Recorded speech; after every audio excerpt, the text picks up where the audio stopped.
so basically I've got all the videos on my profile of my van and me building it, and I want to put them all together now in this one video. This one, surprise. I'm going to go through everything, the insurance, the tax, the certification, the changing it from a van to a camper. Watch this video, it's going to be so interesting. And I'll tell you where I'm at now. Okay, here's me doing a voiceover. Here is the very, very start. I actually am so delighted with that little transition I did. Here's me. I had already planned out like months before what I was going to do. That's me saying there's going to be the bed and the bench and the seat and me twerking. Then I got insulation, shoved it into all the gaps. Then before I put the insulation on the walls, I had to make a stencil and cut out where the window was going to go with a grinder. Tell you what, still scary, even though I did it months ago.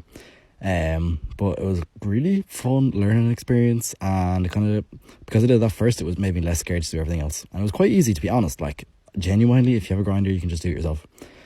There's me shoving that window in. I had loads of silicone all around, sealed up. It's all watertight, and it's been months now and it's still watertight. It's perfect. And I did the exact same thing on the door.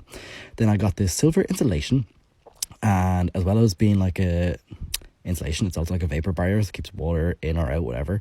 Then I stuck that all over the walls, all over the ceiling, and it looks like a spaceship, and I loved it. And then I put it all over the wheel arches because it also works for sound editing as well. I know, it's amazing. It's a multi-purpose.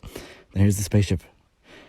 Gosh, this feels like a million years ago. The next thing I did was I put a Bluetooth module into the radio because I wasn't going to pay 200 odd quid for a new radio. No way. So I spent €15 on that module, and that was that, and it was done. Then I started on the floor. Okay, so I had to fill in all the gaps between, because you know the way the floor is like ribbed in vans, so I had to fill in all the gaps, these pieces of wood, so I could put down the nice lovely pieces of flat laminate that we had left over that I was going to use. There it is. Cut it all up, shoved it all together, click click click, job done. Then I painted the step black because it looks so much better, and there's the floor with the black step instead of a white step. You'll realise later that the theme in this is kind of like wood and black. And then I stuck up my carpet. So what I had to do was I just jumped under, sprayed a load of spray glue everywhere, and then you just literally spray it on the carpet, spray it on the wall, then push it on. And it took me a few days, but it was kind of fun. It was really nice being able to do everything yourself. And this carpet also going to be a bit of an insulation thing as well, and also for noise, so it's going to be fandabby-dozy, and the whole thing was blacked out, and I love it. Probably one of the favourite things I've done so far, apart from the wood you'll see at the end, so hang on. Then I had to make my bed. I had this plan for ages, and it was going to be like a U-shaped couch when it's in a couch form, but also can be a foldable bed. So it is a foldable bed size, and you can see the gap there. That's where the table goes. There's me sliding it in now. I haven't got legs for it at that stage. And then there's the mattress. I had to cut it so it would fit, because it was slightly too long. But I'm also only a short king, so it's fine. I can fit. I think there's like 5'10" of a gap, and I'm 5'6", so I've got loads of space. Then I made my units. This was the kitchen one, and I know it was kind of fun picking it up because it's so sturdy, and I was able to just twirl it around. Then I made the countertop out of an old piece of wood that we had for a side table in the house. Then filled in this little gap, and that was actually so lovely to do. Made curtains. I know, I am such a seamstress. Then this is basically the finished product. I kind of forgot to take videos towards the end, so this is just it. There's the seating as you saw. Here's the hob for the cooking. I made coffee there already, you saw. Here's the sink. The tap is in there. I just didn't record it. There's where all my plugs are for my electricity. If you have any questions about that, just let me know. There's all my lights, also the LED lights. Okay, so pause for a sec. Then I had to go get it assessed by a suitably qualified individual doing this checklist, and he fills out for you. He gives you this. It says your van is great. That's called Declaration of Conversion of Vehicle. And then you send all that off to Revenue, and then they send you one back that says, yeah, you're converted. We have to get a CVRT first, which is like an NCT for a van.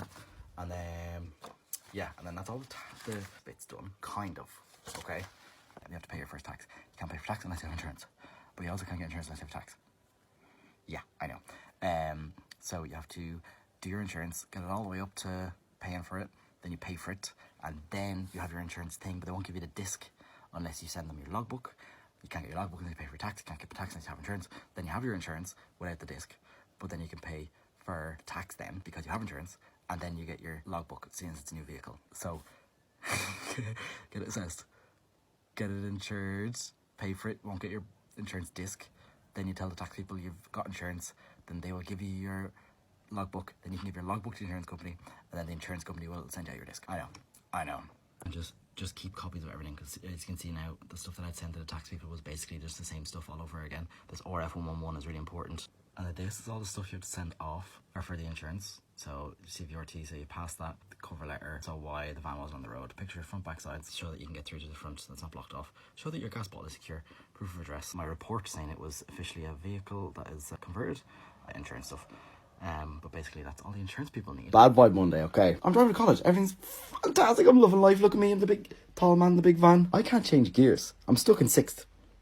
Clutch a few pumps, this bad boy's moving again. I'm like, okay, get to college, I'm gonna figure it out. Get to college, ring the garage. He's like, yeah bro, I think it's this. And I was like, yeah, you're probably right, because you are the guy that knows this stuff. Just fix me please or I'm gonna cry. €1,140. This was really sad, wasn't it? Guess what happened 1 week later? You're gonna see now. From college to training at like 6:45 and my engine stops going. What? You're crazy. And then I pulled into hard shoulder. Guess what? Engine turns off, our band turns off. So here I am, waiting on the total plan. So what happened was, 2 days after I got my van back from the clutch being replaced, the engine blew. Thought it was something small. Wasn't. Turns out the whole head was cracked or something. I don't know, I'm not a mechanic. And that was in November. Now it's April. So it's been a while. But yeah, this is me filling in the bits that I had no video for. So basically where I'm at now is that I have my van completely finished, all that tax insurance stuff done, but I have no engine. Let's go into the garage, Tuesday week, and we'll be getting a new engine into it, and then I'll be able to drive again, and I will be like a real happy little boy living in my van forever. Maybe not forever, but for as long as physically possible. That's all the deets. Any questions? Just comment, or I don't know, send me a kiss.